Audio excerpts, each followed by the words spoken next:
अगर तुम इस ऑडियो बुक को सिर्फ सुनने आए हो तो अभी बंद कर दो, क्योंकि जो कुछ तुम सुनने वाले हो वो तुम्हें अच्छा महसूस कराने के लिए नहीं है। ये तुम्हें सच दिखाने के लिए है, वो सच जिसे दिमाग अक्सर दबा देता है। हम में से ज्यादातर लोग कुछ सवाल बार बार सर्च करते हैं। मेरे दिमाग में ये आवाजें क्यों आती हैं? मैं खुद को ही क्यों नुकसान पहुंचाता हूं? डार्क थॉट्स नॉर्मल हैं या मैं ही गलत हूं? यूट्यूब पर सब बोलते हैं शैडो सेल्फ, पर वो असल में है क्या? अजीब बात यह है कि इन सवालों के जवाब हर जगह ढूंढे जाते हैं, लेकिन जिस जगह से ये सवाल पैदा हुए वहां शायद ही कोई जाता है। ये ऑडियो बुक उसी जगह की है। जिस किताब पर हम बात करने वाले हैं उसका नाम है द रेड बुक। इसे सेल्फ हेल्प मत समझना, इसे मोटिवेशन मत समझना। ये किसी ऑडियंस के लिए लिखी ही नहीं गई थी। इस किताब को लिखा था कार्ल गुस्ताव यूंग ने, वही यूंग जिसका नाम आज साइकोलॉजी में अथॉरिटी माना जाता है। लेकिन इस किताब में यूंग टीचर नहीं है, यहां वो खुद अपने दिमाग के सामने बैठा एक इंसान है। ये किताब यूंग ने तब लिखी जब उसका अपना ईगो टूट रहा था, जब उसका अनकॉन्शियस बोलने लगा था। और यूंग ने हम में से ज्यादातर लोगों की तरह उस आवाज को दबाया नहीं, उसने उसे सुना। द रेड बुक को दशकों तक छुपा कर रखा गया। यूंग की मौत के बाद बहुत देर से इसे पब्लिक किया गया, क्योंकि ये किताब सवालों के जवाब नहीं देती, ये सवाल और गहरे कर देती है। और शायद यही वजह है कि यूट्यूब पर इस पर लगभग कोई ऑडियो बुक नहीं मिलती, क्योंकि इसे पढ़ना आसान नहीं है और इसे सुनाना उससे भी ज्यादा मुश्किल। इस ऑडियो बुक को 10 चैप्टर्स में डिवाइड किया गया है। हर चैप्टर तुम्हें धीरे धीरे उस जगह ले जाएगा जहां आम कंटेंट कभी नहीं जाता। हम यहां यूंग को भगवान नहीं बनाएंगे, हम यहां हर सिंबल को सिंपल भी नहीं बनाएंगे, और हम ये भी प्रॉमिस नहीं करेंगे कि अंत में सब क्लियर हो जाएगा। बस एक बात साफ है, अगर तुम आखिरी चैप्टर तक पहुंचे तो तुम पहले जैसे नहीं रहोगे। अब सवाल ये नहीं है कि तुम रेडी हो या नहीं, सवाल यह है क्या तुम खुद से सच सुनने की हिम्मत रखते हो? अगर रखते हो तो चलो शुरू करते हैं। Chapter 1, red book. नाम, समय और वह सच जो छुपा रहा। जब कोई पहली बार रेड बुक का नाम सुनता है तो आमतौर पर वह यही मान लेता है कि यह भी किसी दूसरी मनोविज्ञान की किताब जैसी ही होगी। एक लेखक होगा, कुछ सिद्धांत होंगे और अंत में कुछ निष्कर्ष दिए गए होंगे। लेकिन यहीं पर सबसे बड़ी गलतफहमी शुरू होती है। रेड बुक किसी सिद्धांत को समझाने के लिए नहीं लिखी गई थी, ये किसी पाठ्यक्रम का हिस्सा नहीं थी, और न ही इसे पढ़ने वाले को सही या गलत साबित करने के लिए बनाया गया था। इस पुस्तक का मूल नाम है लिबर नोविस, जिसका अर्थ होता है नई पुस्तक। लेकिन दुनिया इसे इस नाम से नहीं जानती, दुनिया इसे जानती है रेड बुक के नाम से। अब सवाल उठता है, आखिर इसे रेड बुक ही क्यों कहा गया? सामान्य उत्तर यही दिया जाता है कि इसका कवर लाल रंग का था। ये बात सही है, लेकिन अधूरी है। लाल रंग सिर्फ एक रंग नहीं होता, लाल रंग चेतावनी होता है, लाल रंग सीमा रेखा होता है, लाल रंग उस जगह का संकेत होता है जहां आम आदमी को जाने से रोका जाता है। और यह पुस्तक भी ठीक वैसी ही थी। ये पुस्तक उस मानसिक क्षेत्र से आई थी जहां जाने की अनुमति बहुत कम लोग खुद को देते हैं, और जो चले भी जाते हैं वे वहां रुक नहीं पाते। इस पुस्तक को लिखा था कार्ल गुस्ताव यूंग ने। आज यूंग का नाम मनोविज्ञान की दुनिया में सम्मान और अधिकार के साथ लिया जाता है। अवचेतन मन, सामूहिक अवचेतन, आदिम प्रतीक, छाया व्यक्तित्व, ये सभी विचार आज जितने सामान्य लगते हैं एक समय में उतने ही असहज और डरावने माने जाते थे। लेकिन रेड बुक उस यूंग की कहानी नहीं है जिसे दुनिया जानती है। ये पुस्तक उस यूंग को दिखाती है जो स्वयं अपने भीतर टूट रहा था, जो अपने विचारों से डर रहा था, जो यह नहीं जानता था कि उसके मन में उठ रही छवियां उसे पागलपन की ओर ले जा रही हैं या किसी गहरे सत्य की ओर। 1913 के आसपास यूंग के जीवन में एक बड़ा बदलाव आया। उसका सिगमंड फ्रॉयड से मतभेद हो चुका था। जिस पहचान पर वह अब तक खड़ा था वह हिलने लगी थी, और इसी समय उसके भीतर कुछ ऐसा शुरू हुआ जिसे वह स्वयं भी स्पष्ट शब्दों में समझा नहीं सकता था। उसके मन में चित्र उभरने लगे, अजीब प्रतीक दिखाई देने लगे, भीतर से आवाजें आने लगी, सपनों की सीमाएं टूटने लगी। आम व्यक्ति ऐसे अनुभवों को दबा देता है, डर कर उन्हें अनदेखा कर देता है, या फिर स्वयं को व्यस्त रखकर उनसे भागने की कोशिश करता है। यूंग ने ऐसा नहीं किया। उसने तय किया कि यदि उसका मन कुछ दिखा रहा है तो वह उससे नजर नहीं चुराएगा, यदि कुछ बोल रहा है तो वह उसे सुनने की हिम्मत करेगा। और इसी प्रक्रिया को उसने लिखना शुरू किया। रेड बुक किसी उपदेश की किताब नहीं है, यह किसी को सिखाने के लिए नहीं लिखी गई। यह एक व्यक्ति का अपने ही अवचेतन मन के साथ किया गया संवाद है। एक ऐसा संवाद जिसमें कोई दर्शक नहीं था, कोई पाठक नहीं था और कोई प्रशंसा पाने की इच्छा नहीं थी। यही कारण है कि इस पुस्तक को पढ़ना आसान नहीं लगता। ये सीधी रेखा में नहीं चलती, ये प्रश्न पूछती है, फिर उत्तर देने से पहले ही एक और प्रश्न खड़ा कर देती है। अब एक और महत्वपूर्ण बात सामने आती है, यदि यह पुस्तक इतनी महत्वपूर्ण थी तो इसे दुनिया के सामने आने में इतना समय क्यों लगा? रेड बुक यूंग के जीवनकाल में प्रकाशित नहीं हुई। यह उसकी मेज की दराज में बंद रही, उसके निजी जीवन का हिस्सा बनी रही। यूंग की मृत्यु के बाद भी इसके प्रकाशन में दशकों का समय लगा। लगभग 2009 के आसपास दुनिया ने पहली बार इस पुस्तक को पूरी तरह देखा। सोचिए, जिस व्यक्ति के विचारों पर पूरी दुनिया भरोसा करती है, वो अपनी सबसे निजी पुस्तक को दुनिया से छुपा कर रखता है। इसका अर्थ साफ है, यूंग जानता था कि हर मन इस पुस्तक को सहन नहीं कर पाएगा। आज जब लोग इंटरनेट पर खोज करते हैं तो वे सीधे रीड बुक नहीं लिखते। वे लिखते हैं, मन की आवाजें क्यों आती हैं, अंधेरे विचार सामान्य हैं या नहीं, मैं स्वयं को नुकसान क्यों पहुंचाता हूं, छाया व्यक्तित्व क्या होता है, अवचेतन मन कैसे काम करता है। इन प्रश्नों के उत्तर अक्सर सतही होते हैं। कुछ सकारात्मक वाक्य, कुछ प्रेरणादायक पंक्तियां और थोड़ी देर के लिए मन को शांति। रेड बुक उन उत्तरों के नीचे छुपे कारणों तक जाती है। ये पुस्तक यह नहीं कहती कि तुम्हें अच्छा महसूस करना चाहिए, ये दिखाती है कि तुम वास्तव में क्या महसूस कर रहे हो। इसी कारण ये पुस्तक कभी भी जनसामान्य के लिए नहीं बनी, और शायद इसी कारण इस पर बहुत कम लोग बोलने की हिम्मत करते हैं। इस श्रृंखला में हम इस पुस्तक की नकल नहीं कर रहे, हम इसके शब्दों को दोहरा नहीं रहे, हम उस मानसिक यात्रा को समझने की कोशिश कर रहे हैं जिससे यूंग स्वयं गुजरा। आने वाले अध्यायों में हम प्रतीकों की बात करेंगे, छाया व्यक्तित्व को समझेंगे और ये देखेंगे कि अहंकार और अवचेतन मन के बीच संघर्ष कैसे जन्म लेता है। लेकिन इससे पहले यह समझना आवश्यक था कि यह पुस्तक क्या है, किस परिस्थिति में लिखी गई और क्यों इसे साधारण किताबों की तरह नहीं देखा जा सकता। यदि तुम यहां तक पहुंचे हो तो यह स्पष्ट है कि तुम केवल सुन नहीं रहे, तुम सोच रहे हो। और यदि तुम इस यात्रा को आगे भी जारी रखना चाहते हो तो इस वीडियो को लाइक करना मत भूलना। और यदि तुम इस चैनल पर नए हो तो सब्सक्राइब जरूर कर लेना। अगले अध्याय में यह यात्रा और गहरी होने वाली है। चैप्टर 2, अंदर की आवाजें। पागलपन या अवचेतन का संवाद। हर इंसान के जीवन में एक ऐसा क्षण आता है जब वह अकेला होता है, चारों ओर शांति होती है और तभी उसके भीतर कुछ बोलने लगता है। यह आवाज बाहर से नहीं आती, न कोई सामने खड़ा होता है, न कोई दिखाई देता है। फिर भी यह आवाज साफ सुनाई देती है। कभी यह सवाल पूछती है, कभी आलोचना करती है, कभी डराती है और कभी ऐसे सच सामने रख देती है जिन्हें सुनने की हिम्मत इंसान दिन के उजाले में नहीं कर पाता। ज्यादातर लोग इस आवाज को तुरंत दबाने की कोशिश करते हैं। कोई खुद को काम में झोंक देता है, कोई मोबाइल उठा लेता है, कोई संगीत चला देता है और कोई खुद को यह समझाने लगता है कि यह सब बेकार की सोच है। लेकिन आवाज फिर भी कहीं न कहीं बनी रहती है, बस और गहरी हो जाती है। यही वह बिंदु है जहां से डर शुरू होता है। समाज ने हमें सिखाया है कि जो इंसान अपने आप से बात करता है, जो भीतर की आवाजों को सुनता है, वह असामान्य है। कई बार तो उसे पागल कह दिया जाता है। लेकिन क्या सच में अंदर की आवाजें पागलपन का संकेत होती हैं या फिर यह हमारे अवचेतन मन का संवाद है जिसे हम समझना नहीं चाहते? यही प्रश्न कार्ल गुस्ताव यूंग के जीवन में भी उठा था और यही प्रश्न रेड बुक की आत्मा है। यूंग के साथ जो घटित हो रहा था वह सामान्य अनुभवों से अलग था, लेकिन पूरी तरह अस्वाभाविक भी नहीं था। उसके भीतर चित्र उभरते थे, कथाएं बनती थी, प्रतीक प्रकट होते थे और अलग अलग स्वर उससे संवाद करते थे। आज की भाषा में कहें तो उसका मन स्वयं से बात कर रहा था। फर्क सिर्फ इतना था कि यूंग ने इस अनुभव से भागने के बजाय उसका सामना किया। उसने यह मान लिया कि यदि उसके भीतर कुछ बोल रहा है तो वो सुनेगा। वो ये तय करने में जल्दबाजी नहीं करेगा कि यह पागलपन है या ज्ञान। वह पहले उसे समझेगा। यहां एक बहुत महत्वपूर्ण बात समझनी जरूरी है। भीतर की आवाजें हमेशा शब्दों में नहीं आती। कभी यह भावनाओं के रूप में आती हैं, कभी अचानक डर के रूप में, कभी गुस्से के रूप में और कभी ऐसी बेचैनी के रूप में जिसका कोई स्पष्ट कारण दिखाई नहीं देता। अवचेतन मन भाषा नहीं बोलता, वह संकेत देता है। वो चित्रों में बात करता है, अनुभवों में बात करता है और सपनों में बात करता है। जब ये संकेत बहुत ज्यादा दबा दिए जाते हैं तब वे आवाज का रूप ले लेते हैं। यूंग का मानना था कि जो व्यक्ति अपने अवचेतन मन की आवाज को पूरी तरह अनसुना करता है वो धीरे धीरे अपने ही भीतर से कटने लगता है। वो बाहर से जितना सामान्य दिखता है, भीतर से उतना ही खोखला होता जाता है। उसके निर्णय सतही हो जाते हैं, उसके रिश्ते यांत्रिक हो जाते हैं और उसका जीवन केवल प्रतिक्रियाओं का सिलसिला बन जाता है। वो जीता नहीं, बस चलता रहता है। यही कारण है कि रेड बुक में आने वाली आवाजें किसी बीमारी का वर्णन नहीं है। वे एक प्रक्रिया का हिस्सा हैं। वे उस संघर्ष का परिणाम है जो चेतन और अवचेतन मन के बीच चलता है।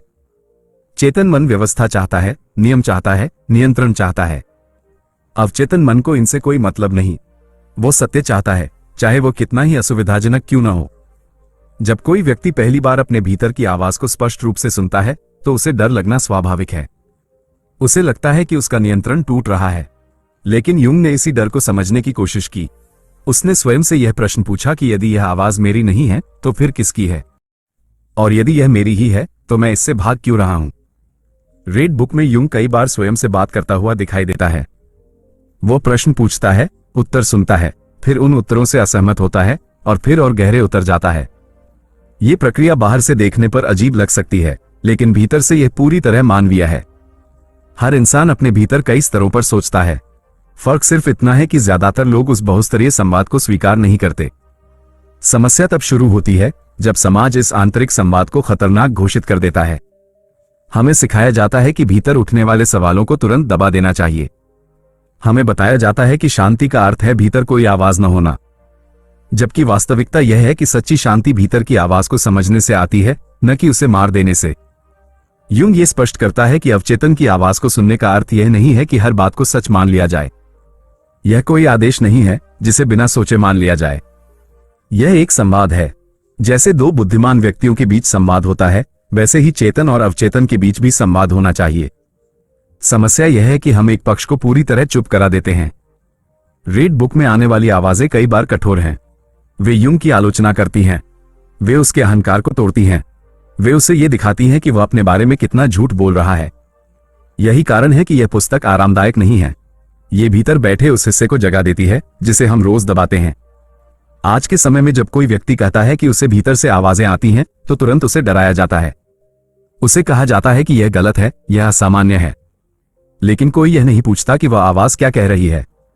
कोई यह जानने की कोशिश नहीं करता कि वह आवाज किस अनुभव से पैदा हुई है। यूंग का दृष्टिकोण इससे बिल्कुल अलग था। वह पहले सुनता था, फिर समझता था और फिर निर्णय लेता था।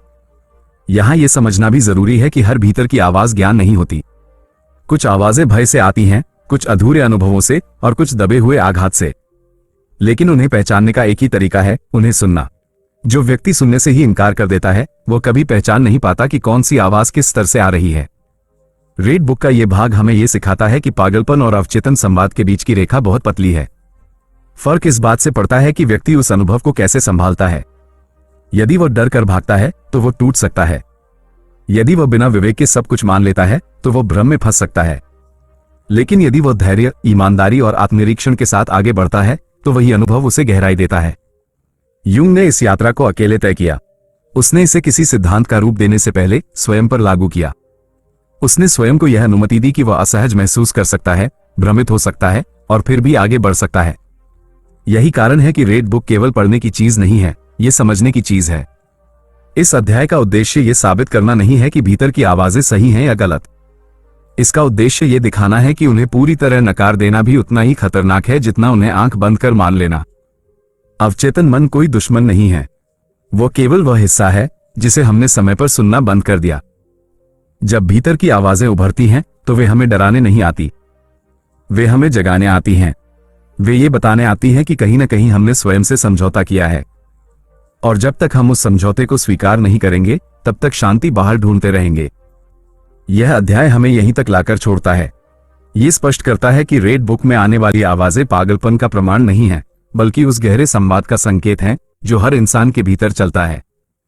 फर्क सिर्फ इतना है कि यूंग ने उसे सुना और हम अक्सर उसे दबा देते हैं। यही इस अध्याय का सार है। अंदर की आवाजें डरावनी इसलिए लगती हैं क्योंकि वे सच बोलती हैं, और सच हमेशा सहज नहीं होता। यह अध्याय यहीं समाप्त होता है, इस समझ के साथ कि अवचेतन से संवाद कोई खतरा नहीं है, बल्कि स्वयं को समझने की पहली सीढ़ी है। चैप्टर 3 छाया व्यक्तित्व, जिसे हम नजरअंदाज करते हैं। हर इंसान अपने बारे में एक कहानी बनाकर जीता है। ये कहानी वह खुद को सुनाता है और दूसरों को भी दिखाता है। इस कहानी में वह खुद को समझदार मानता है, सही मानता है, नैतिक मानता है और अक्सर पीड़ित भी मानता है। उसे लगता है कि वह जैसा दिखता है वैसा ही है। लेकिन यह कहानी पूरी नहीं होती। इसके पीछे एक और परत होती है जो दिखाई नहीं देती, जिसे स्वीकार नहीं किया जाता और जिसे अक्सर जानबूझकर नजरअंदाज कर दिया जाता है। यही परत छाया व्यक्तित्व कहलाती है। छाया व्यक्तित्व कोई अलग इंसान नहीं है। यह कोई राक्षस या दानव नहीं है, जैसा कि कई लोग समझ लेते हैं। यह वही हिस्सा है जिसे हमने समय के साथ दबा दिया। बचपन से ही हमें सिखाया जाता है कि क्या अच्छा है और क्या बुरा। धीरे धीरे हम उन गुणों को अपनाते जाते हैं जिन्हें समाज स्वीकार करता है, और उन गुणों को छुपाने लगते हैं जिन्हें गलत कहा जाता है। गुस्सा, ईर्ष्या, लालच, घमंड, स्वार्थ, डर, कमजोरी और असुरक्षा, ये सब हमारे भीतर होते हैं, लेकिन हमें बताया जाता है कि इन्हें दिखाना ठीक नहीं है। इसलिए हम इन्हें मिटाते नहीं, बस अंधेरे में धकेल देते हैं। यहीं से छाया बनती है। छाया व्यक्तित्व उन सभी भावनाओं और इच्छाओं का संग्रह है जिन्हें हमने अपने व्यक्तित्व से बाहर कर दिया है।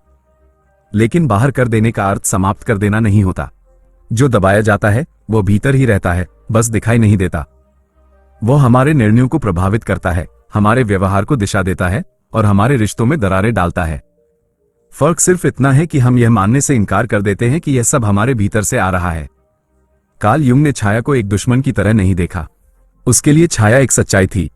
वो यह मानता था कि जब तक इंसान अपनी छाया को पहचानता नहीं, तब तक वो स्वयं को समझ ही नहीं सकता। जो व्यक्ति खुद को केवल अच्छा मानता है वो अधूरा है, और जो व्यक्ति अपनी बुराई से भागता है वो कमजोर होता है।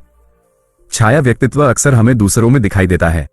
हम जिन लोगों से बिना कारण चिढ़ जाते हैं, जिनके व्यवहार से हमें गुस्सा आता है, जिनकी बातें हमें असहज कर देती हैं, अक्सर वही बातें हमारी अपनी छाया से जुड़ी होती हैं। जो हम खुद में स्वीकार नहीं कर पाते, वही हमें दूसरों में असहनीय लगने लगता है। यह एक बहुत सूक्ष्म प्रक्रिया है, लेकिन बेहद शक्तिशाली है। उदाहरण के लिए, कोई व्यक्ति जो खुद को बहुत शांत और समझदार मानता है, वह अक्सर गुस्सैल लोगों से नफरत करता है। उसे लगता है कि ऐसे लोग गलत हैं, असहनीय हैं। लेकिन भीतर कहीं न कहीं उसका अपना दबा हुआ गुस्सा मौजूद होता है, जिसे उसने कभी व्यक्त करने की अनुमति नहीं दी। जब वो गुस्सा दूसरों में दिखाई देता है, तो उसकी छाया जाग जाती है। रेड बुक में युंग इस प्रक्रिया को केवल समझाता नहीं, बल्कि जीता है। वह अपनी छाया से भागता नहीं, वो उसे सुनता है, वो उसके साथ संवाद करता है। कई बार उसकी छाया उससे कठोर बातें करती है, उसे नीचा दिखाती है, उसके भ्रम तोड़ती है।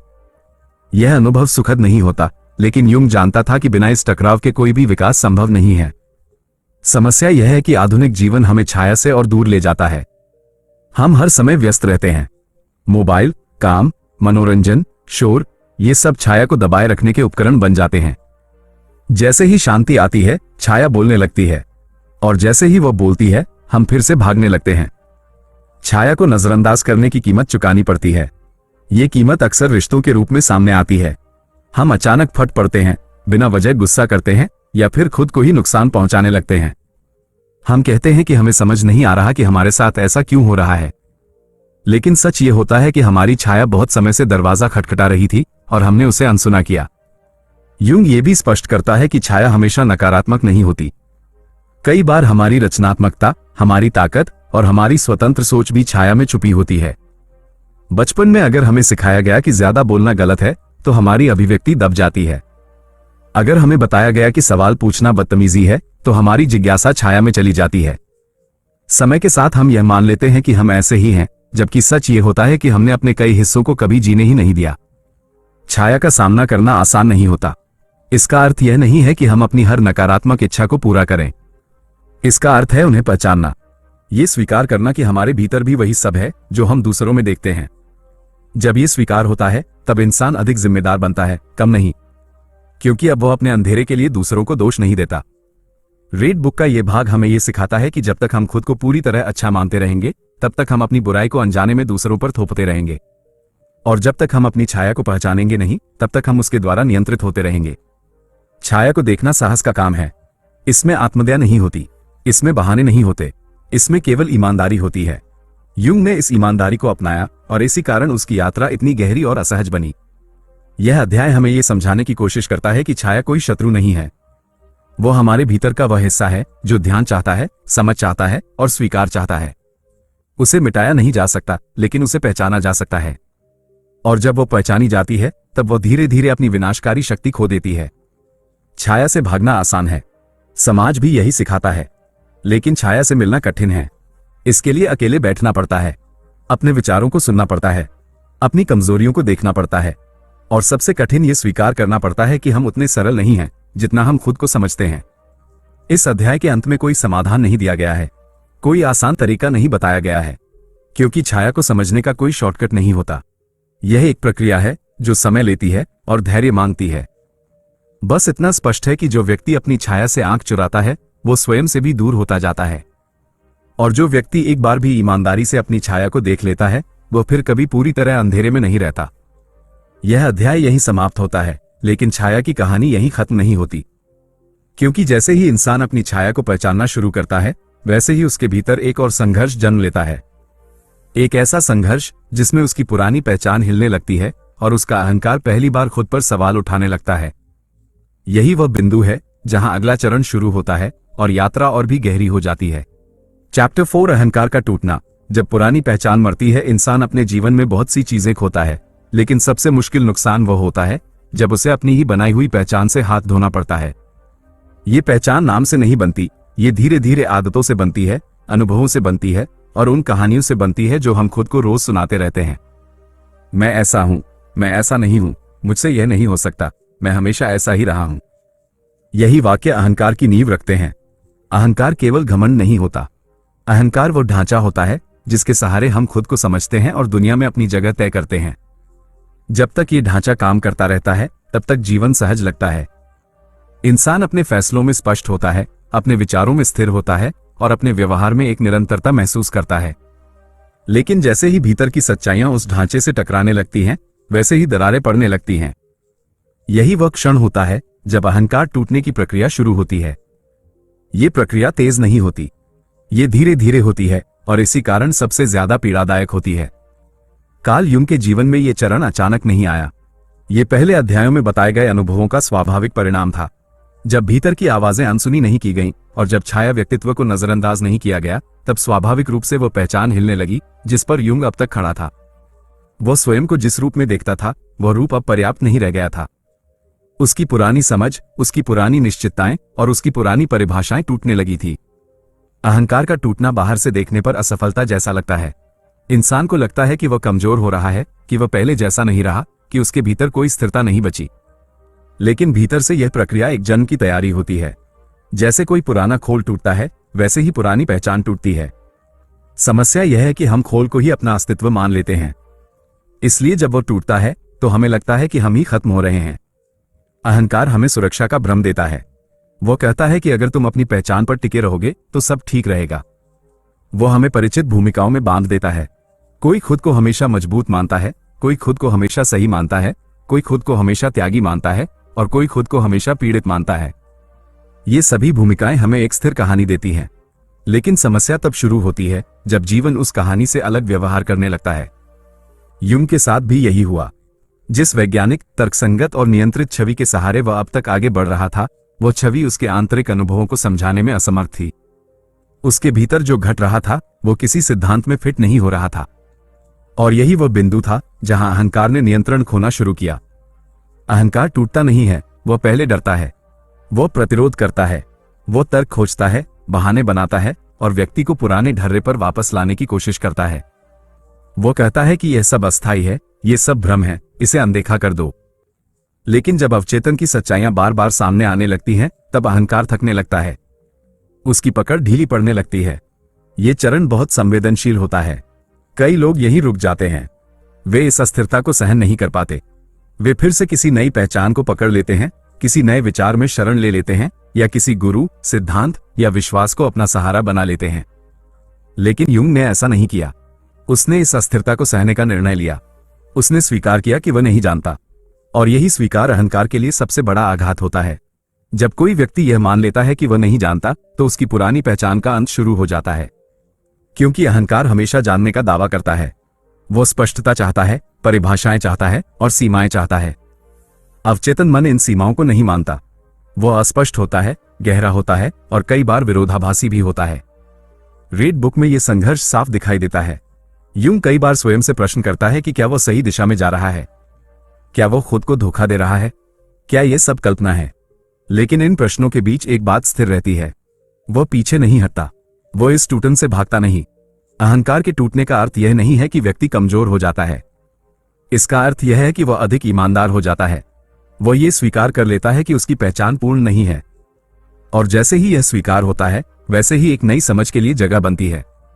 ये चरण इसलिए भी कठिन होता है क्योंकि समाज इस स्थिति को असफलता के रूप में देखता है।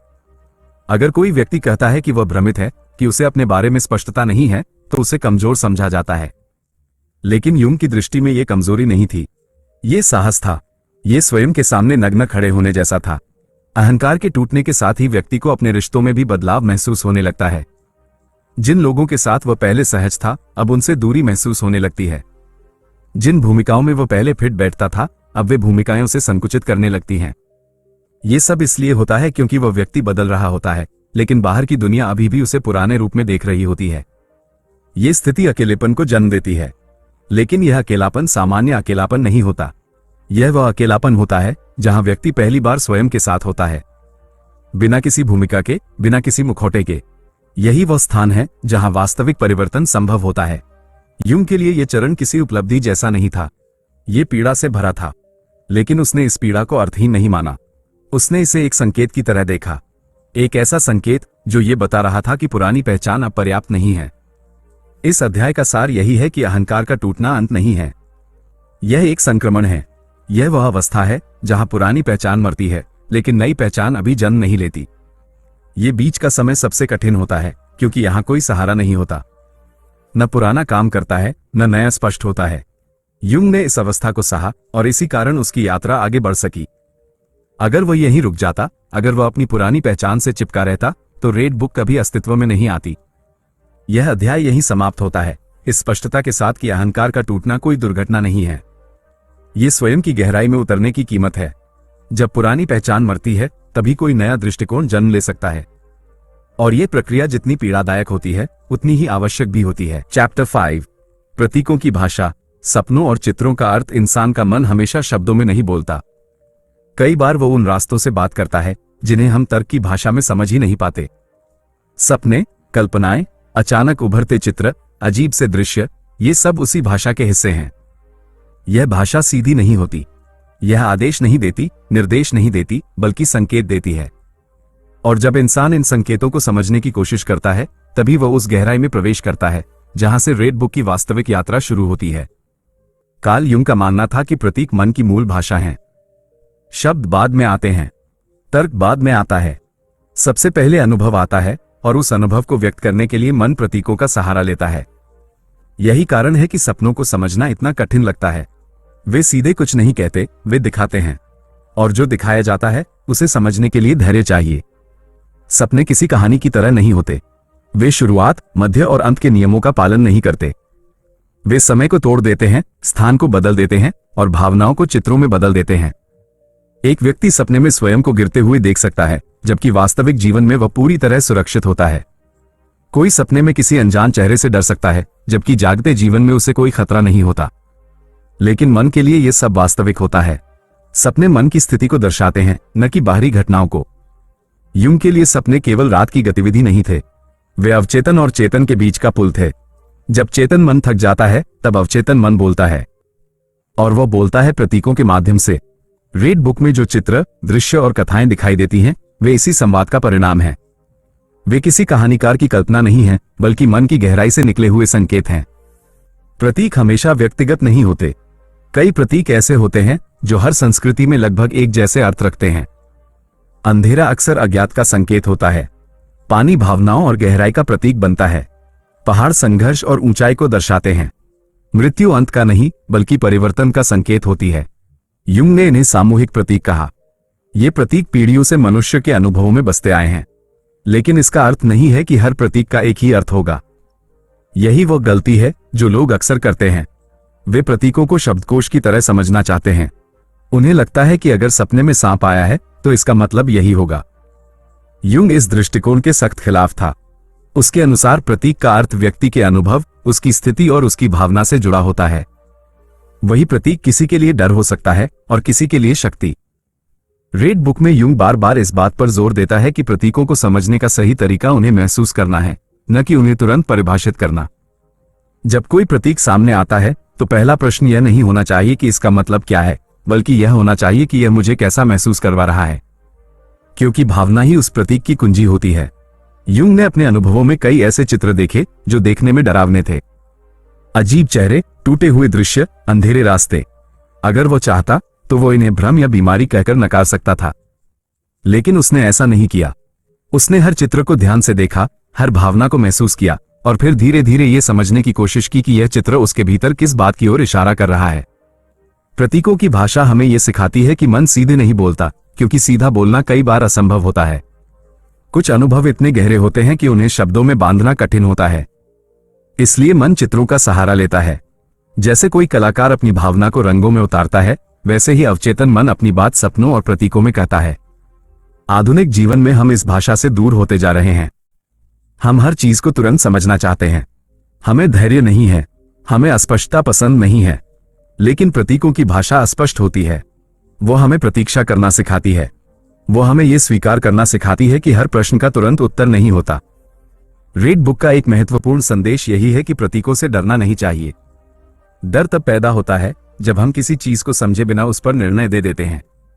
जब कोई व्यक्ति अपने सपनों से डरता है तो वह अपने ही मन से डर रहा होता है, और जब वो अपने मन से डर रहा होता है तो वो स्वयं से कटने लगता है। युंग ने प्रतीकों को नियंत्रित करने की कोशिश नहीं की। उसने उन्हें आने दिया। उसने उन्हें बदलने की कोशिश नहीं की। उसने बस उन्हें देखा और उनके साथ रहा। यही वह रवैया है जो इस अध्याय में समझना जरूरी है। प्रतीकों का अर्थ निकालना एक प्रक्रिया है, कोई तकनीक नहीं। यह भी समझना आवश्यक है कि प्रतीक हमेशा सुखद नहीं होते। कई बार वे असुविधाजनक होते हैं। वे हमें हमारी कमजोरियां दिखाते हैं। वे हमें वह याद दिलाते हैं जिसे हम भूलना चाहते हैं। लेकिन यही उनका महत्व है। अगर प्रतीक केवल अच्छा महसूस कराने के लिए होते तो वे मन को बदल नहीं पाते। रीड बुक में चित्रों का होना कोई सजावटी तत्व नहीं है। वे पाठ का विस्तार हैं। वे शब्दों से पहले आते हैं। कई बार शब्द चित्रों के पीछे चलते हैं। यह इस बात का संकेत है कि अनुभव पहले होता है, व्याख्या बाद में। आज जब लोग सपनों को केवल दिमाग की गतिविधि मानकर अनदेखा कर देते हैं, तब वे एक महत्वपूर्ण संवाद खो देते हैं। इसका मतलब यह नहीं कि हर सपना भविष्यवाणी करता है। इसका मतलब यह है कि हर सपना किसी आंतरिक स्थिति की ओर इशारा करता है, और उस स्थिति को समझना आत्मनिरीक्षण का एक तरीका हो सकता है। युंग के अनुसार जब व्यक्ति प्रतीकों की भाषा को समझना शुरू करता है, तब उसका अहंकार धीरे धीरे पीछे हटने लगता है। क्योंकि प्रतीक नियंत्रण में नहीं आते, उन्हें आदेश नहीं दिया जा सकता। वे आते हैं और व्यक्ति को उनके साथ चलना पड़ता है। यही कारण है कि प्रतीकों का अध्ययन अहंकार के लिए असहज होता है। इस अध्याय का उद्देश्य यह नहीं है कि हर सपना या हर चित्र का अर्थ बताया जाए। इसका उद्देश्य यह समझाना है कि प्रतीकों की भाषा क्यों आवश्यक है। यह भाषा हमें उस स्तर तक ले जाती है जहां तर्क काम नहीं करता, लेकिन समझ संभव होती है।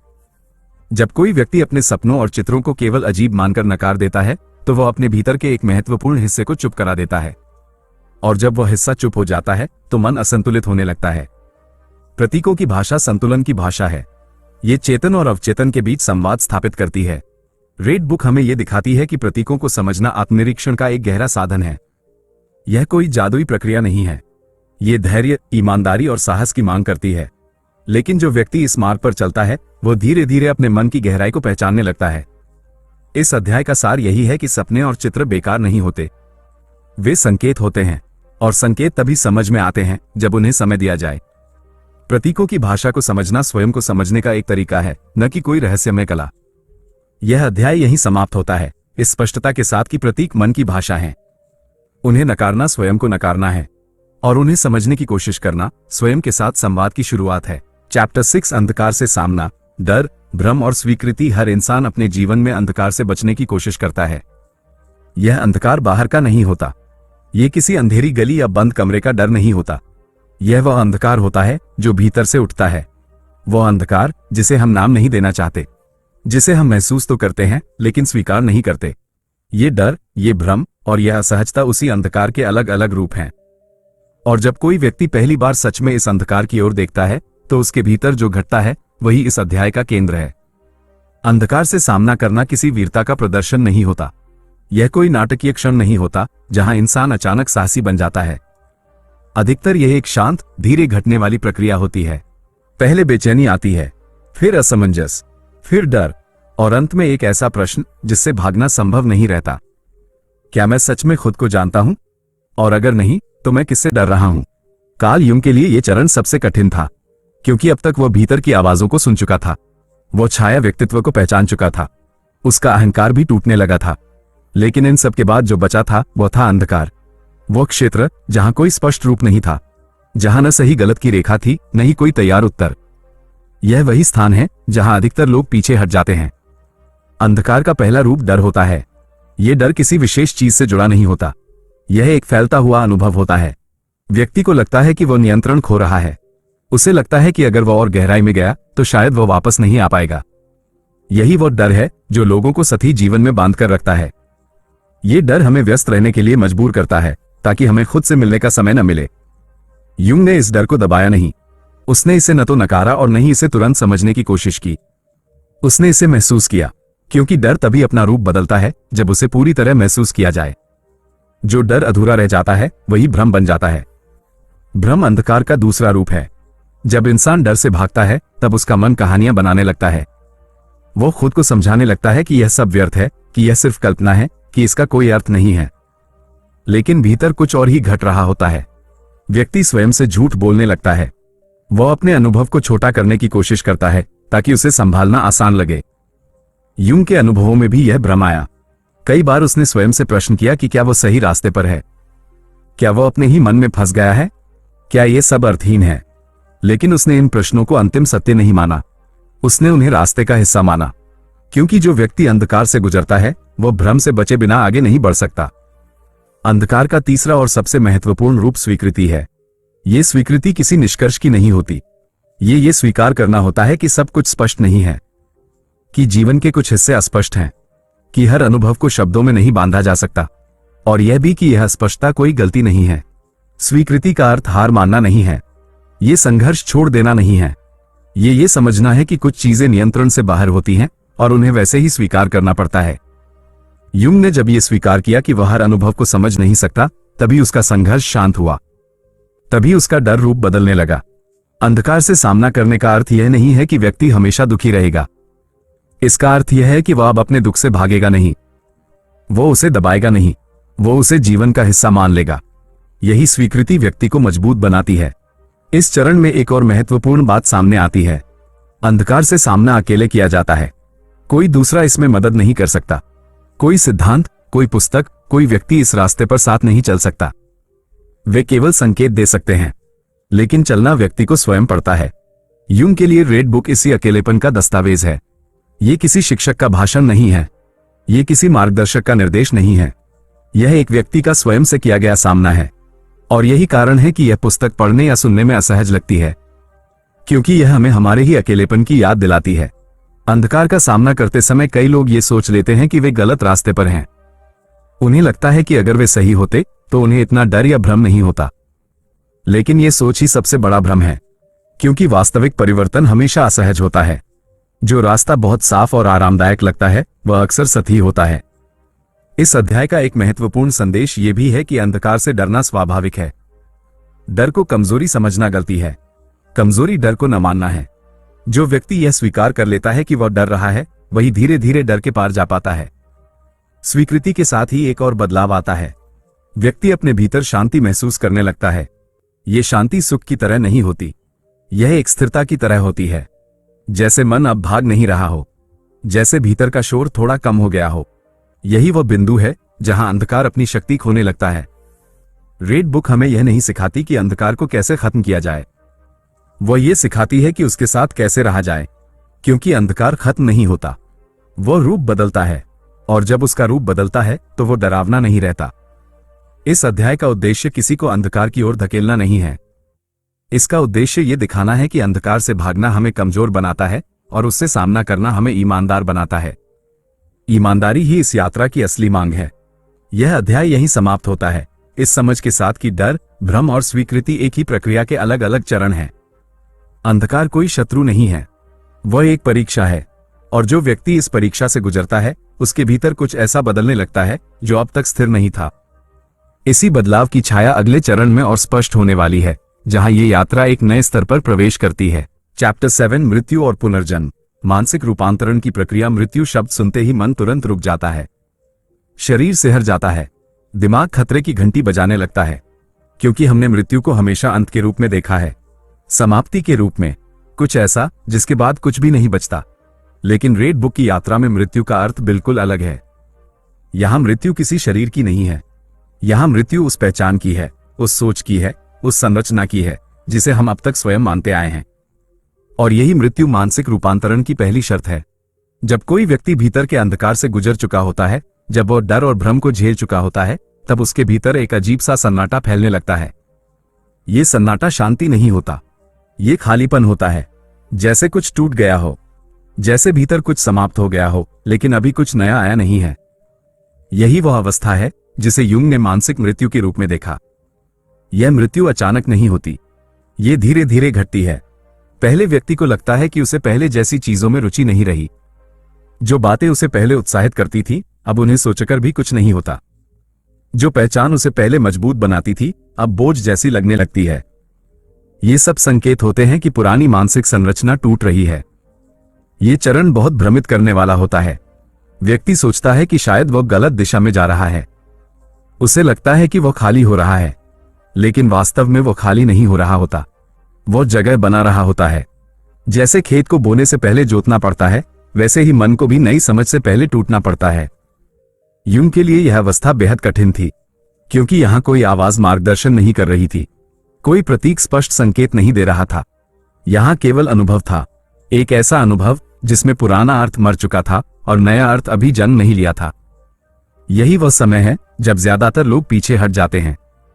मानसिक मृत्यु का सबसे बड़ा डर यह होता है कि शायद कुछ भी वापस नहीं आएगा, शायद यही खालीपन स्थायी हो जाएगा। यही कारण है कि लोग इस अवस्था से बचने के लिए किसी न किसी पहचान को फिर से पकड़ लेते हैं।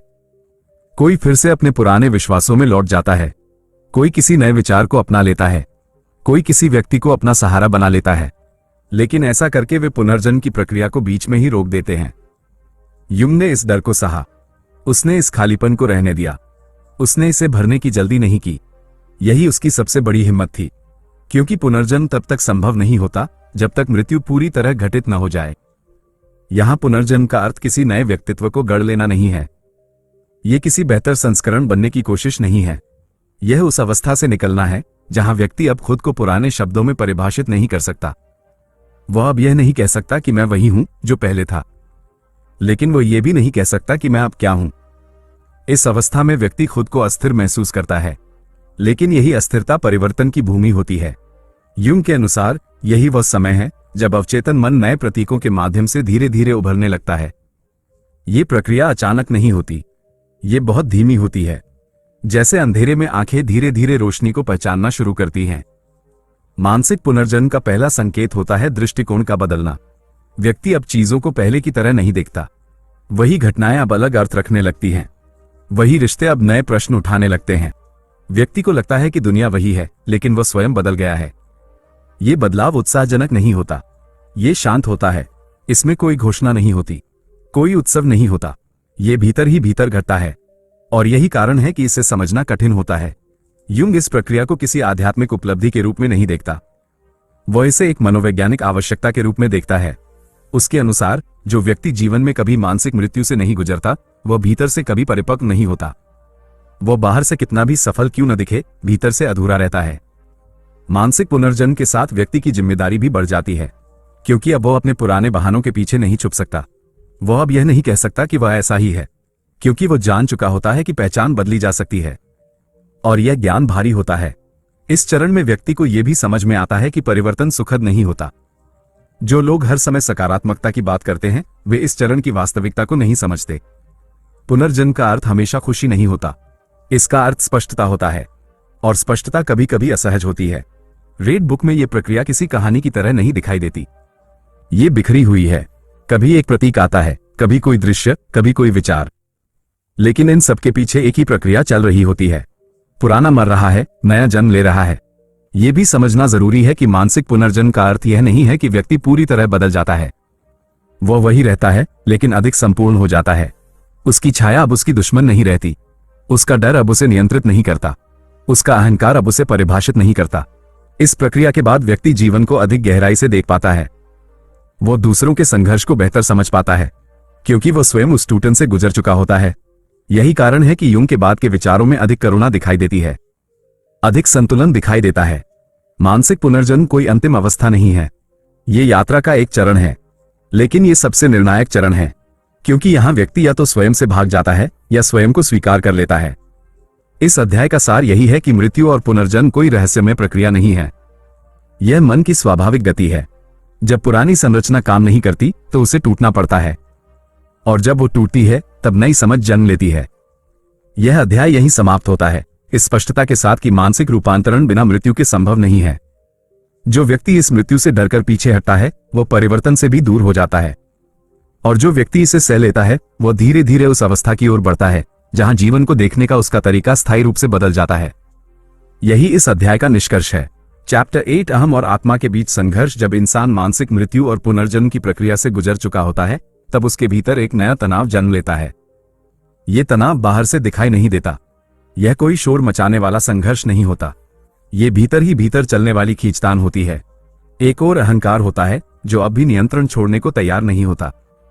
दूसरी ओर आत्मा होती है जो धीरे धीरे अपना स्थान मांगने लगती है। यही संघर्ष इस अध्याय का मूल है। अहंकार का स्वभाव है पकड़ बनाए रखना। वह पहचान चाहता है, सीमाएं चाहता है और स्पष्टता चाहता है। वो ये जानना चाहता है कि मैं कौन हूं, मैं क्या हूं और मुझे क्या बनना है। पुनर्जन्म के बाद भी अहंकार पूरी तरह समाप्त नहीं होता। वह बस कमजोर पड़ जाता है, लेकिन कमजोरी का अर्थ समाप्ति नहीं होता। वो नए रूप में लौट आता है। अब वो स्वयं को बदले हुए रूप में प्रस्तुत करता है। वो कहता है कि मैं अब समझदार हो गया हूं, मैं अब जागरूक हूं, मैं अब अलग हूं। यही वह बिंदु है जहां संघर्ष शुरू होता है। आत्मा का स्वभाव इसके बिल्कुल विपरीत होता है। आत्मा को परिभाषाओं की जरूरत नहीं होती। वो किसी भूमिका में बंधना नहीं चाहती।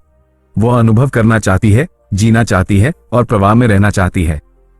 आत्मा को यह साबित नहीं करना होता कि वह क्या है, वो बस होती है। और यही बात अहंकार को असहज कर देती है। यूंग के अनुभवों में यह संघर्ष बहुत स्पष्ट दिखाई देता है। एक ओर वह अपने अनुभवों को समझना चाहता है, उन्हें शब्द देना चाहता है, उन्हें किसी ढांचे में डालना चाहता है।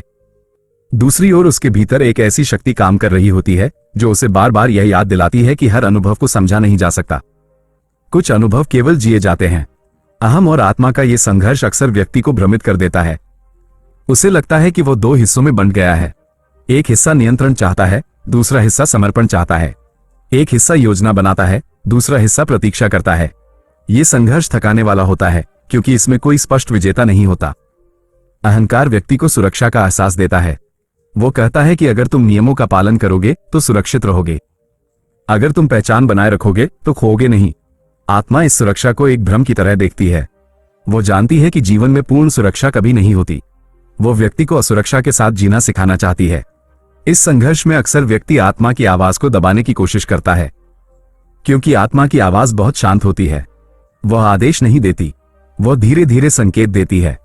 अहंकार की आवाज तेज होती है, वो डर दिखाती है, वो भविष्य की चिंता करती है। इसलिए व्यक्ति स्वाभाविक रूप से अहंकार की ओर झुक जाता है। लेकिन पुनर्जन्म के बाद यह झुकाव पहले जैसा नहीं रहता। अब व्यक्ति जान चुका होता है कि अहंकार उसे पूरी तरह संतुष्ट नहीं कर सकता। उसने पहले ही देख लिया होता है कि पहचान टूट सकती है। इसलिए अब जब अहंकार फिर से नियंत्रण लेने की कोशिश करता है तो भीतर कहीं न कहीं एक प्रतिरोध उठता है।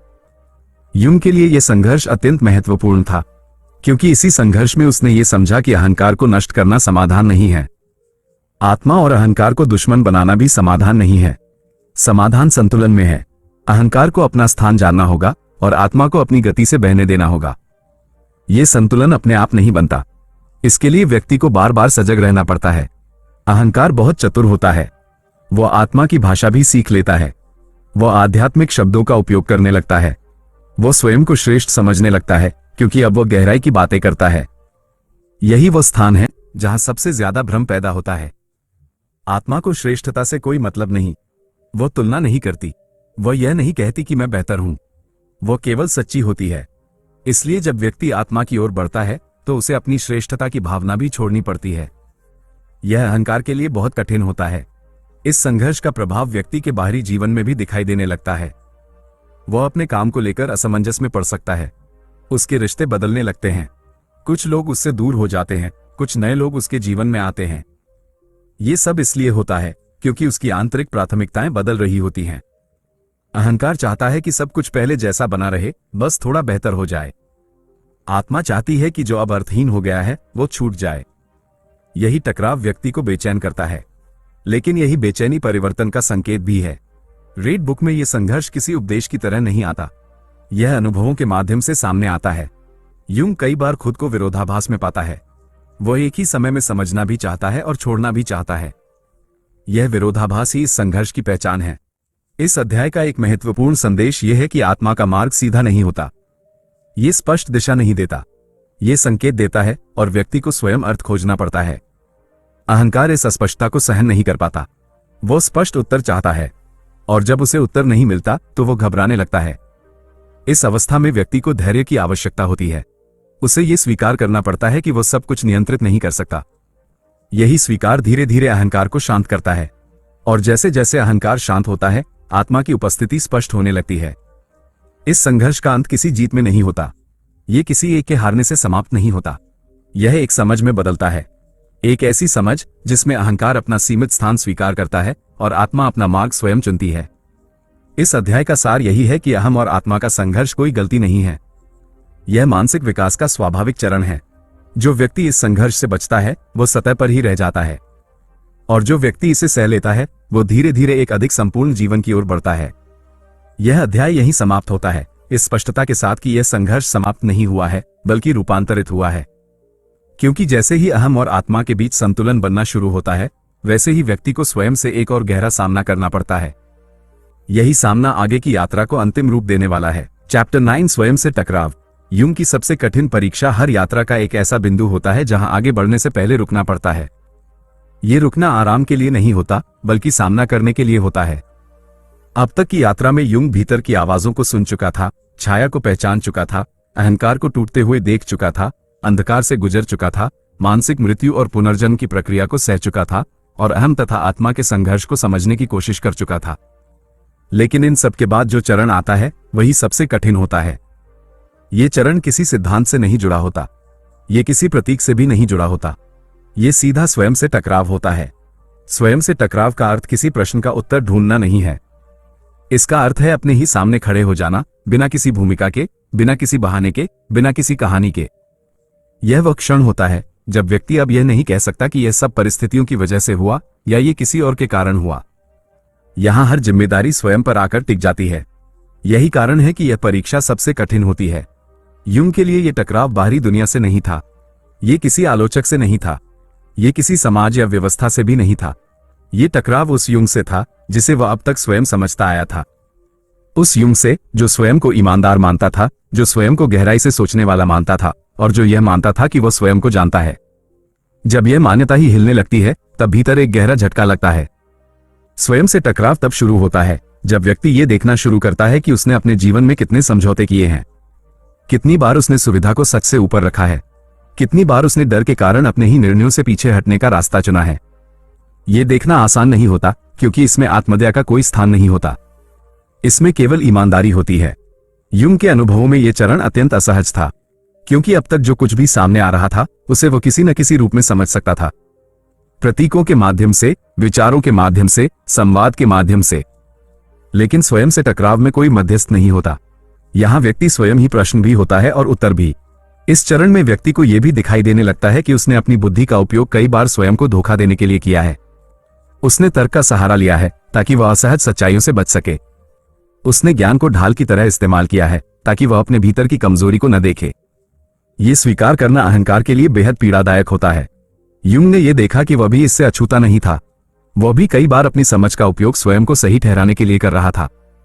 और जब यह स्पष्ट हुआ तब उसे यह मानना पड़ा कि गहराई का दावा करना और वास्तव में गहरा होना ये दो अलग बातें हैं। स्वयं से टकराव का एक और पहलू यह है कि व्यक्ति को अपने अंधेरे निर्णयों को भी देखना पड़ता है। केवल वे निर्णय नहीं जिन पर उसे गर्व है, बल्कि वे भी जिन पर वो शर्मिंदा है। वे क्षण जहां उसने किसी को चोट पहुंचाई, वे क्षण जहां उसने अपनी सुविधा के लिए चुप्पी चुनी, ये सब स्मृतियां अचानक स्पष्ट होने लगती हैं और इन्हें देखकर भागना अब संभव नहीं रहता। इस चरण में व्यक्ति को यह भी समझ में आता है कि स्वयं को जानना कोई उपलब्धि नहीं है, यह एक निरंतर प्रक्रिया है। और जितना अधिक व्यक्ति स्वयं को जानने की कोशिश करता है उतना ही उसे यह एहसास होता है कि वह कितना कम जानता है। यही एहसास सबसे कठिन होता है क्योंकि यह व्यक्ति की सारी निश्चितताओं को तोड़ देता है। यूंग ने इस परीक्षा को किसी नैतिक मूल्यांकन की तरह नहीं देखा। उसने स्वयं को दोषी ठहराने का प्रयास नहीं किया, उसने स्वयं को माफ करने की भी जल्दी नहीं की। उसने केवल देखा। यह देखना ही सबसे बड़ा कार्य था, क्योंकि जब कोई व्यक्ति बिना बचाव के देखता है तब वो पहली बार वास्तविकता के करीब होता है। स्वयं से टकराव का यह चरण व्यक्ति को बहुत अकेला महसूस कराता है, क्योंकि यहां कोई साथ नहीं चल सकता, कोई सलाह काम नहीं आती, कोई उदाहरण प्रेरणा नहीं देता, क्योंकि हर व्यक्ति का टकराव अलग होता है, हर व्यक्ति की सच्चाइयां अलग होती हैं। यूंग के लिए यह अकेलापन डरावना था, लेकिन उसने इसे नकारा नहीं। उसने ये समझा कि यह अकेलापन किसी सजा की तरह नहीं है, यह एक अवसर है, एक ऐसा अवसर जहां व्यक्ति स्वयं को बिना किसी शोर के सुन सकता है। इस चरण में कई लोग टूट जाते हैं, वे इस टकराव को सहन नहीं कर पाते। वे या तो स्वयं को अत्यधिक दोषी मानने लगते हैं या फिर पूरी तरह नकारने लगते हैं।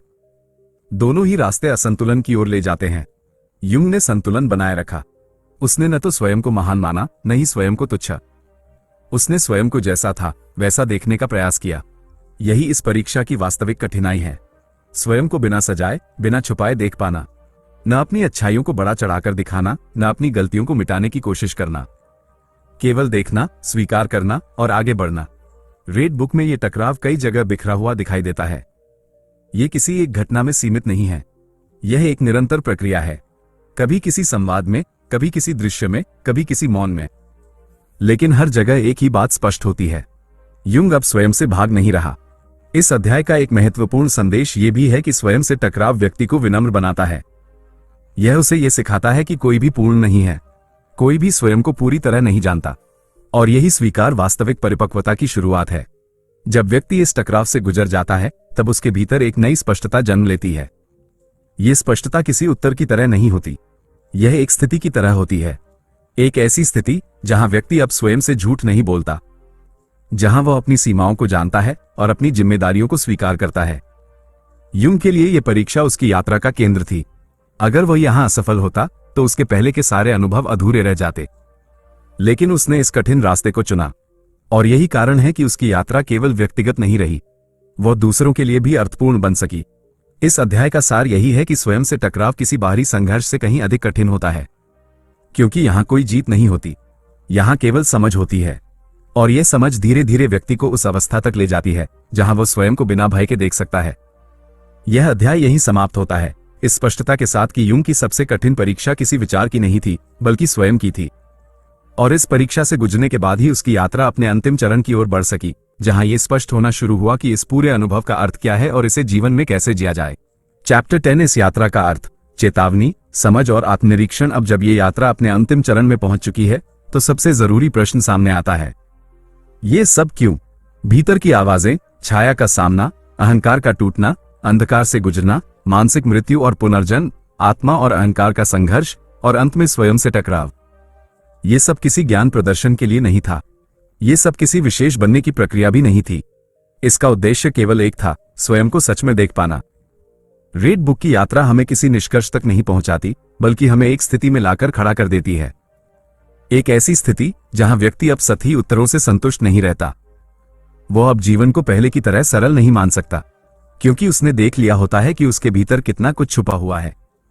और यही इस यात्रा की पहली चेतावनी है।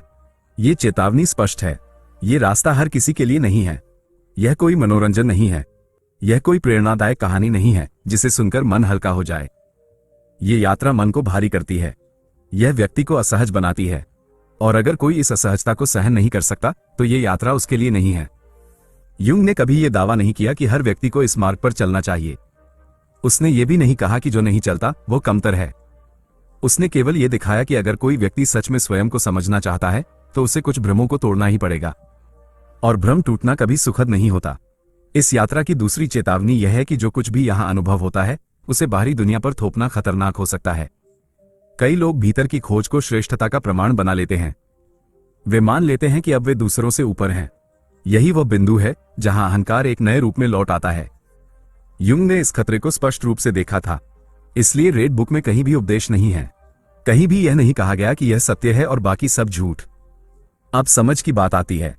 इस यात्रा से निकलने वाली सबसे बड़ी समझ यह है कि मन कोई एक रूप वस्तु नहीं है, वह कई परतों में काम करता है। चेतन, अवचेतन, छाया, अहम, आत्मा, ये सब अलग अलग हिस्से नहीं हैं, बल्कि एक ही मन के विभिन्न रूप हैं। जब व्यक्ति इनमें से किसी एक को भी पूरी तरह नकार देता है तो उसका संतुलन बिगड़ जाता है। युंग ने यह समझा कि समस्या अंधकार में नहीं है, समस्या अंधकार से भागने में है। जब व्यक्ति अपने भीतर के अंधेरे को स्वीकार कर लेता है तब वह उसे नियंत्रित नहीं करता, बल्कि उससे सीखता है। यही सीख उसे अधिक जिम्मेदार बनाती है, कम नहीं। एक और महत्वपूर्ण समझ यह है कि स्वयं को जानना कोई अंतिम लक्ष्य नहीं है। यह कोई ऐसा बिंदु नहीं है जहां पहुंचकर सब स्पष्ट हो जाए। यह एक निरंतर चलने वाली प्रक्रिया है। हर चरण पर व्यक्ति को फिर से खुद को देखना पड़ता है, और यही प्रक्रिया जीवन भर चलती है। रेड बुक हमें यह भी समझाती है कि मानसिक विकास का अर्थ हमेशा खुशी नहीं होता। कई बार इसका अर्थ अकेलापन होता है, कई बार भ्रम होता है, कई बार थकान होती है, लेकिन इसके बावजूद यह विकास आवश्यक है। क्योंकि बिना इस विकास के जीवन केवल प्रतिक्रियाओं का सिलसिला बनकर रह जाता है। अब आत्मनिरीक्षण की बात आती है। ये यात्रा बाहर की नहीं है, ये भीतर की है। और भीतर की यात्रा में कोई नक्शा नहीं होता, कोई तय रास्ता नहीं होता। हर व्यक्ति का अनुभव अलग होता है। इसलिए आत्मनिरीक्षण का अर्थ किसी और के अनुभव की नकल करना नहीं है। इसका अर्थ है अपने अनुभवों को ईमानदारी से देखना। आत्मनिरीक्षण का सबसे कठिन भाग यह है कि इसमें कोई दर्शक नहीं होता, कोई तालियां नहीं होती, कोई प्रमाण पत्र नहीं मिलता। ये पूरी तरह एकांत की प्रक्रिया है। और यही कारण है कि ज्यादातर लोग इससे बचते हैं, क्योंकि अकेले बैठकर स्वयं को देखना सबसे कठिन कार्य है। यूं की यात्रा हमें यह दिखाती है कि आत्मनिरीक्षण का अर्थ स्वयं को दोषी ठहराना नहीं है, ये स्वयं को समझने का प्रयास है। इसमें करुणा होती है लेकिन आत्मदया नहीं होती। इसमें सच्चाई होती है लेकिन कठोरता नहीं होती। इस यात्रा का एक और अर्थ यह भी है कि जीवन को नियंत्रित नहीं किया जा सकता। अहंकार नियंत्रण चाहता है, आत्मा प्रवाह चाहती है। जब व्यक्ति यह समझ लेता है कि दोनों की अपनी भूमिका है, तब जीवन थोड़ा सहज हो जाता है। सहज का अर्थ आसान नहीं है, सहज का अर्थ है स्वीकार। रेड बुक हमें किसी धार्मिक निष्कर्ष तक नहीं ले जाती, ये किसी दर्शन को अंतिम सत्य घोषित नहीं करती। ये केवल ये दिखाती है कि मनुष्य का मन कितना गहरा है और उसे समझने के लिए कितनी ईमानदारी चाहिए। इस अंतिम अध्याय में यह भी स्पष्ट करना जरूरी है कि यह यात्रा पूरी तरह व्यक्तिगत है। जो कुछ यूंग ने अनुभव किया वही अनुभव किसी और को होगा, यह आवश्यक नहीं है। लेकिन जो प्रक्रिया उसने अपनाई वो एक संकेत है। संकेत इस बात का कि भीतर की सच्चाइयों से भागे बिना भी जिया जा सकता है। ये यात्रा ये भी सिखाती है कि हर प्रश्न का उत्तर मिलना आवश्यक नहीं है। कुछ प्रश्न जीवन भर साथ चलते हैं और शायद वही प्रश्न हमें जीवित रखते हैं। जो व्यक्ति हर उत्तर पा लेने का दावा करता है वह अक्सर प्रश्न पूछना बंद कर देता है। इस अध्याय का सार यही है कि रेड बुक कोई समाधान नहीं है, यह एक दर्पण है। और दर्पण में जो दिखता है वह हमेशा सुंदर नहीं होता, लेकिन वही वास्तविक होता है। अब जब यह यात्रा यहां समाप्त हो रही है तो कोई अंतिम निष्कर्ष नहीं दिया जा सकता, क्योंकि निष्कर्ष देना इस पूरी प्रक्रिया के खिलाफ होगा। लेकिन एक बात स्पष्ट है, जो व्यक्ति यहां तक आया है उसने स्वयं को पहले से थोड़ा अधिक ईमानदारी से देखा है। और यही इस यात्रा का वास्तविक अर्थ है। यह अध्याय यही समाप्त होता है, इस समझ के साथ कि चेतावनी, समझ और आत्मनिरीक्षण किसी अलग अलग चरण नहीं है, वे एक ही प्रक्रिया के तीन चेहरे हैं। जो व्यक्ति इस प्रक्रिया को सह लेता है वो जीवन को पहले जैसा सरल नहीं देख पाता, लेकिन वह उसे अधिक वास्तविक रूप में देखने लगता है। और यही वास्तविकता, चाहे जितनी भी असहज हो, अंततः मनुष्य को स्वयं के करीब ले आती है। यही इस अध्याय का अंत होता है। अब जब ये पूरी यात्रा यहां आकर रुक रही है तो सबसे पहले एक बात स्पष्ट करना जरूरी है। अगर तुम्हारे भीतर अभी भी कोई बेचैनी है, कोई सवाल है, कोई असहजता है, तो इसका मतलब यह नहीं कि तुमने कुछ गलत समझा। इसका मतलब यह है कि यह यात्रा अपना काम कर चुकी है। क्योंकि रेड बुक की यात्रा का उद्देश्य कभी भी पूर्ण संतोष देना नहीं था, इसका उद्देश्य भीतर कुछ जगाना था। कई लोग यहां आकर ये पूछते हैं कि आखिर इस पूरी यात्रा से मिला क्या? कोई स्पष्ट उत्तर क्यों नहीं दिया गया? कोई अंतिम नियम क्यों नहीं बताया गया? कोई निष्कर्ष क्यों नहीं निकाला गया? और यही वह बिंदु है जहां सबसे बड़ी गलतफहमी पैदा होती है। ये पूरी यात्रा किसी समाधान की ओर नहीं जाती, ये तुम्हें स्वयं की ओर ले जाती है। और स्वयं कोई एक उत्तर नहीं होता। अगर तुम्हें ऐसा लग रहा है कि कुछ बातें अभी भी अधूरी हैं, तो समझो कि यही स्वाभाविक है, क्योंकि मनुष्य का मन किसी एक कथा में पूरी तरह नहीं समा सकता। यूंग ने जो अनुभव किया उसे शब्दों में बांधना ही अपने आप में एक अधूरा प्रयास था। रेड बुक स्वयं ये स्वीकार करती है कि कुछ चीजें समझाई नहीं जा सकती, केवल जी जा सकती हैं। यह भी स्पष्ट कर देना जरूरी है कि इस पूरी श्रृंखला का उद्देश्य तुम्हें अंधकार की ओर धकेलना नहीं था। अंधकार को महिमामंडित करना भी इसका लक्ष्य नहीं था। उद्देश्य केवल इतना था कि जिस अंधकार से हम डरते हैं उसी में अक्सर वह सच छुपा होता है जिससे हम भागते हैं। और जब तक हम भागते रहेंगे तब तक भीतर का संघर्ष समाप्त नहीं होगा। कई लोग इस यात्रा को सुनकर यह मान लेते हैं कि उन्हें भी वही सब अनुभव करना चाहिए जो यूंग ने किया। यह सोच खतरनाक हो सकती है, क्योंकि हर व्यक्ति की यात्रा अलग होती है। यूंग का मार्ग एक उदाहरण है, नियम नहीं। उसकी प्रक्रिया एक संकेत है, आदेश नहीं। भीतर की खोज की नकल नहीं की जाती, उसे जिया जाता है। अगर इस श्रृंखला के दौरान तुम्हें अपने भीतर कोई डर, कोई असुविधा या कोई सवाल महसूस हुआ है तो उसे दबाने की कोशिश मत करना। लेकिन उसे बड़ा चढ़ाकर देखने की भी जरूरत नहीं है, उसे बस स्वीकार करना पर्याप्त है। स्वीकार करना ही पहला संतुलन है। यह भी समझना जरूरी है कि आत्मनिरीक्षण का अर्थ स्वयं को हर समय जांचते रहना नहीं होता। इसका अर्थ जीवन से कट जाना भी नहीं होता। आत्मनिरीक्षण जीवन से भागने का साधन नहीं है, ये जीवन को अधिक ईमानदारी से जीने का तरीका है। अगर कोई व्यक्ति इस यात्रा को सुनकर खुद को दूसरों से अलग या श्रेष्ठ समझने लगे तो समझ लेना चाहिए कि उसने अहंकार को एक नया मुखौटा दे दिया है। यूंग ने जिस खतरे की ओर इशारा किया था वही यहां फिर से प्रकट हो जाता है। भीतर की खोज का अर्थ नम्रता है, श्रेष्ठता नहीं। अब यह भी स्पष्ट कर देना जरूरी है कि इस श्रृंखला का कोई छुपा हुआ संदेश नहीं है, कोई गुप्त ज्ञान नहीं दिया गया है, कोई रहस्य नहीं बेचा गया है। जो कुछ भी कहा गया है वह केवल मनुष्य के अनुभवों को समझने का एक प्रयास है। अगर कोई इसे अंतिम सत्य मान लेता है तो वह फिर से एक नए भ्रम में फंस जाता है। इस पूरी यात्रा का सबसे महत्वपूर्ण बिंदु यह है कि तुम अब क्या करते हो। क्या तुम इसे केवल एक गहरी कहानी की तरह भूल जाओगे या क्या तुम कभी कभी अपने भीतर उठने वाले प्रश्नों को ईमानदारी से सुनने की हिम्मत रखोगे। यही फर्क तय करता है कि यह अनुभव केवल कंटेंट था या सच में कुछ बदल गया। यह भी संभव है कि तुम्हें यह यात्रा बहुत भारी लगी हो, यह भी संभव है कि कुछ हिस्से समझ में ना आए हों, यह भी संभव है कि तुम कुछ बातों से असहमत हो। यह सब बिल्कुल ठीक है। असहमति भी सोच का संकेत है। इस श्रृंखला का उद्देश्य सहमति पैदा करना नहीं था बल्कि सोच को गहराना था। अब जब यह यात्रा समाप्त हो रही है तो इसे किसी अंत की तरह मत देखो, इसे एक विराम की तरह देखो। एक ऐसा विराम जहां से तुम वापस अपने जीवन में लौटते हो, लेकिन थोड़ी अधिक जागरूकता के साथ, थोड़ी अधिक ईमानदारी के साथ। और अब अंत में एक सीधी बात, अगर तुम यहां तक पहुंचे हो, अगर तुमने इस पूरी श्रृंखला को सुना है तो यह कोई संयोग नहीं है। इसका मतलब यह है कि तुम्हें सही बातें पर्याप्त नहीं लगती। तुम भीतर झांकने की हिम्मत रखते हो, और ऐसे लोग बहुत कम होते हैं। अगर तुम्हें यह अनुभव अर्थपूर्ण लगा हो, अगर इसने तुम्हें सोचने पर मजबूर किया हो, तो इस वीडियो को लाइक जरूर करो। यह कोई औपचारिकता नहीं है, यह एक संकेत है कि इस तरह का गहरा कंटेंट बनाया जाना चाहिए।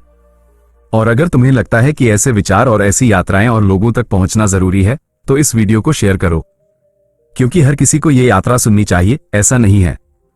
लेकिन जिन तक ये पहुंचे उन्हें सही समय पर पहुंचे, यह जरूरी है। और अगर तुम अभी तक इस चैनल को सब्सक्राइब नहीं किए हो तो अब कर लो। इसलिए नहीं कि यहां हर वीडियो आसान होगा, बल्कि इसलिए कि यहां हर वीडियो ईमानदार होने की कोशिश करेगा। अगर तुम सतह से आगे देखना चाहते हो तो ये यात्रा यहीं खत्म नहीं होती, यह आउटरो यहीं समाप्त होता है। बाकी जो बचा है वह अब